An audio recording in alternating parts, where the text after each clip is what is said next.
Hello viewers, welcome back to another video of సామాస్ filmy freak. Hotstar OTT ప్లాట్ఫామ్లో రెండు thriller stories stream అవుతున్నాయి. అందులో ఒకటి లుటెరే అనే వెబ్ సిరీస్ అండ్ రెండోది సైరన్ అనే మూవీ. ఈ లుటెరే వెబ్ సిరీస్ ఆల్రెడీ నేను ఇంతకుముందు వీడియో కూడా చేశాను, కానీ అదేంటంటే ఇన్స్టాల్మెంట్ వైజ్గా ఎవ్రీ థర్స్డే ఒక ఎపిసోడ్ రిలీజ్ చేస్తూ ఉన్నాను అనమాట. సో ప్రస్తుతానికైతే 8 ఎపిసోడ్స్ తోటి ఈ సీజన్ 1 అనేది రిలీజ్ అయిపోయింది. సో కంప్లీట్గా ఉందన్నమాట ఇప్పుడు హాట్స్టార్లో. అంటే Hindi original, Telugu dubbed version కూడా ఉంది. అయితే ఈ స్టోరీ ఏంటంటే విక్రాంత్ గాంధీ అనే ఒక ఇంపార్టెంట్ క్యారెక్టర్, అంటే కోస్టల్ ఏరియాని రూల్ చేసే ఒక వ్యాపారవేత్త, సో ఒక బిజినెస్ మ్యాన్. సో తనకి సముద్రపు దొంగలు పైరేట్స్కి మధ్యలో ఉండే ఒక రైవలరీ స్టోరీ అనమాట. అంటే ఒక షిప్ని ఈ పైరేట్స్ హైజాక్ చేస్తారు. అందులో ఈ విక్రాంత్ గాంధీకి అంటే ఈ బిజినెస్ మ్యాన్కి సంబంధించిన ఒక ఇంపార్టెంట్ కన్సైన్మెంట్ ఉంటుంది అనమాట. ఆ కన్సైన్మెంట్, ఆ కంటైనర్లో ఏముంటుంది అంత ఇంపార్టెంట్ అనేది అదొక థ్రిల్. అయితే ఇంకా తర్వాత ఆ పైరేట్స్ హైజాక్ చేసిన తర్వాత, ఆ షిప్ని హైజాక్ చేసిన తర్వాత అక్కడ జరిగే క్యారెక్టర్స్ కానీ క్యారెక్టరైజేషన్ కానీ అదంతా కూడా బాగుంటుంది. ఆ స్క్రీన్ ప్లే అక్కడ వరకు, అంటే షిప్లో జరిగే కాన్వర్జేషన్ కానీ, అంటే కెప్టెన్కి మధ్యలో అండ్ అక్కడ కొన్ని క్యారెక్టర్స్, ఆ షిప్లో ఉండే క్యారెక్టర్స్, ఈ పైరేట్స్లో ఒక ఇంపార్టెంట్ క్యారెక్టర్ ఒకటి ఉంటుంది, బర్ఖద్ అని. బర్ఖద్ క్యారెక్టర్, అండ్ ఆ బర్ఖద్ అంటే ఈ పైరేట్స్ని రన్ చేసే క్యారెక్టర్ ఇంకొకటి ఉంటుంది. అది కూడా కొంచెం కామెడీగా ఇంట్రెస్టింగ్గా ఉంటుంది క్యారెక్టర్. సో అట్లా ఇలా ఒక 2-3 క్యారెక్టర్స్ ఉంటాయి. అంటే ఈ పైరేట్స్ని రూల్ చేసే, అంటే పైరేట్స్కి లీడ్ ఒకడు ఉంటాడు, ఆ క్యారెక్టర్.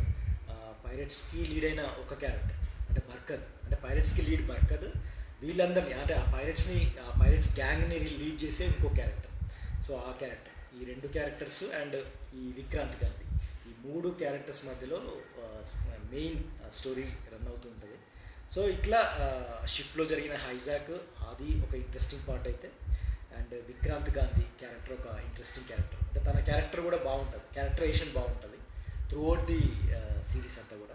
అది మీరు చూడొచ్చు, బాగుంది. అంటే ఫస్ట్ ఎపిసోడ్ మాత్రం చాలా ల్యాగ్ ఉంటుంది, అంటే యాక్చువల్ స్టోరీకి మనం తీసుకెళ్ళలేదు కాబట్టి, తీసుకెళ్ళకపోవడం వల్ల కొంచెం అక్కడ అంటే ఆ ఎపిసోడ్ ఎండింగ్ వరకు వచ్చేసరికి కొంచెం ఇంకా థ్రిల్ స్టార్ట్ అవుతుంది అనమాట. ఇంకా సెకండ్ ఎపిసోడ్ ఆన్వర్డ్స్ మీకు థ్రిల్ ఉంటుంది. సో ఇట్లా ఒక 7 ఎపిసోడ్స్తో ఉంది, బాగుంది, చూడొచ్చు. సినిమా మంచి ఫీల్ ఉంటుంది, మంచి ఫీల్ క్యారీ అవుతుంది. అండ్ టైటిల్స్లో ఉండే టైటిల్స్ పడేటప్పుడు వచ్చే ఆ ర్యాప్ మ్యూజిక్ అయితే ఒక కొత్త ఫీల్ అయితే ఇస్తుంది డెఫినెట్గా. మంచి స్క్రీన్ ప్లే, డైరెక్షన్ బాగుంది. సో క్యారెక్టరేషన్ కూడా చాలా బాగుంటుంది ఈ వెబ్ సిరీస్, లుటెరే వెబ్ సిరీస్లో. ఇక రెండవ స్టోరీ వచ్చేసి సైరన్. ఈ సైరన్ మూవీలో Jayam Ravi lead role play చేశారు. అయితే ఇది కూడా ఒక మంచి ఇంట్రెస్టింగ్ స్టోరీయే. యాక్చువల్గా జయం రవి బ్యాక్ స్టోరీ వచ్చేసి తను ఒక అంబులెన్స్ డ్రైవర్గా ఉన్న తను జైలు పాలు ఎలా అయ్యాడు, అంటే ఎవరి వల్ల అయ్యాడు, తన లైఫ్లో ఒక అన్నోన్ పర్సన్ తన లైఫ్లో ఎలా ఎంటర్ అయ్యాడు, సో తన వల్ల లైఫ్ ఎలా డిస్టర్బ్ అయింది అనేది ఒక స్టోరీ అయితే. ఇంకా బ్యాక్ స్టోరీ అయితే, సో తను జైలు నుంచి బయటకు వచ్చాక ఇలా తన లైఫ్లో జరిగిన అన్యాయానికి ఎవరైతే కారణమయ్యారో వాళ్ళని ఒక్కొక్కరిని ప్లాన్ చేస్తూ మర్డర్స్ ప్లాన్ చేస్తారనమాట. సో ఇట్లా తను జైల్లో ఉన్నప్పుడే కొందరు హెల్ప్ చేశారు, జైలు బయటకు వచ్చినాక కొన్ని మర్డర్స్, అంటే తను చేసే మర్డర్స్ కంటే ముందే కొన్ని మర్డర్స్ అవుతాయి. సో కొంచెం ఇంటర్లింక్ లాగా మనకు స్టోరీ చూపిస్తుంటాడు. సో ఇది ఇన్వెస్టిగేట్ చేయడానికి కీర్తి సురేష్ పోలీస్ ఆఫీసర్ అనమాట. సో ఇట్లా వీళ్ళిద్దరి మధ్యలో, అంటే పోలీస్ ఆఫీసర్కి, ఇటు కీర్తి సురేష్ పోలీస్ ఆఫీసర్కి, జయం రవికి మధ్యలో ఒక రైవలరీ. సో ఇలా నడుస్తుంటుంది స్టోరీ. సో బ్యాక్ స్టోరీ పెద్దగా ఏముండదు, మనకు కొంచెం ఎక్స్పెక్ట్ చేసే అంతే ఉంటుంది. అంటే మిగతా థ్రిల్లర్ స్టోరీస్ మనం ఆల్రెడీ ఫాలో అయ్యి ఉంటే ఇది ఈజీగా కొంచెం గెస్ చేయొచ్చు.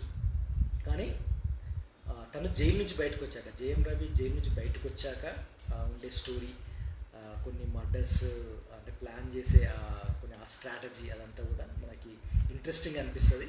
కొంత స్టోరీ మనం ఎక్స్పెక్ట్ చేయొచ్చు, కానీ బట్ ఆ విలన్ ఎవరైతే ఆ విలన్ రోల్లో ప్లే చేశారో ఆ విలన్ రోల్ కానీ క్యారెక్టరేషన్ కానీ, ఇక్కడ జయం రవి 2 షేడ్స్లో కనిపిస్తారు. సో అది మీకు బాగా నచ్చుతుంది, 2 shades of Jayam Ravi characterization అదంతా కూడా. అండ్ కీర్తి సురేష్ పోలీస్ ఆఫీసర్గా కీర్తి సురేష్ పర్ఫార్మెన్స్ కూడా చాలా సెన్సిబుల్ అనిపిస్తుంది. సో అక్కడ మీకు బాగా నచ్చుతుంది. జేఎం రవి ప్లాన్ చేసే ఆ మర్డర్స్ అదంతా కూడా ఇంట్రెస్టింగ్ అనిపిస్తుంది. అండ్ యోగి బాబు కామెడీ కానీ అదంతా కొంచెం డార్క్ కామెడీ లాగా అనిపిస్తుంది. కానీ యోగి బాబు కామెడీ కానీ ఇటు ఈ మర్డర్ ఇన్వెస్టిగేషన్ కానీ అదంతా కూడా మంచి ఇంట్రెస్టింగ్ మూవీ అని చెప్పొచ్చు. And moreover Jayam Ravi characterization, Keerthy Suresh characterization and main villain ఎవరైతే ఉన్నారో తన క్యారెక్టర్ కూడా కొంతవరకు బాగుంటుంది. అండ్ కొంతవరకు మనం చెప్పాను కదా ఎక్స్పెక్ట్ చేసేటట్టు ఉంటుంది. బట్ ఓవరాల్గా మీరు ఎంగేజ్ చేసే ఒక స్టోరీ అని చెప్పుకోవచ్చు. సో ఇది siren movie review and Lootere web series. So ఇవి రెండు మీకు ఒక మంచి థ్రిల్ ఇచ్చే, అంటే రీసెంట్ డేస్లో వచ్చిన హాట్స్టార్లో వచ్చిన ఒక వెబ్ సిరీస్ మూవీ గురించి మీరు చూసినట్లయితే బాగుంటుంది, ఎంగేజింగ్గా ఉంటుంది. ఈ రెండు stories you can enjoy definitely. So ఇది ఈరోజు నా వీడియో. మరి నా వీడియో కనుక మీకు నచ్చితే లైక్ చేయండి, షేర్ చేయండి, నా ఛానల్ సబ్స్క్రైబ్ చేసుకోండి. మరో రివ్యూతో నెక్స్ట్ వీడియో కలుద్దాం. అంతవరకు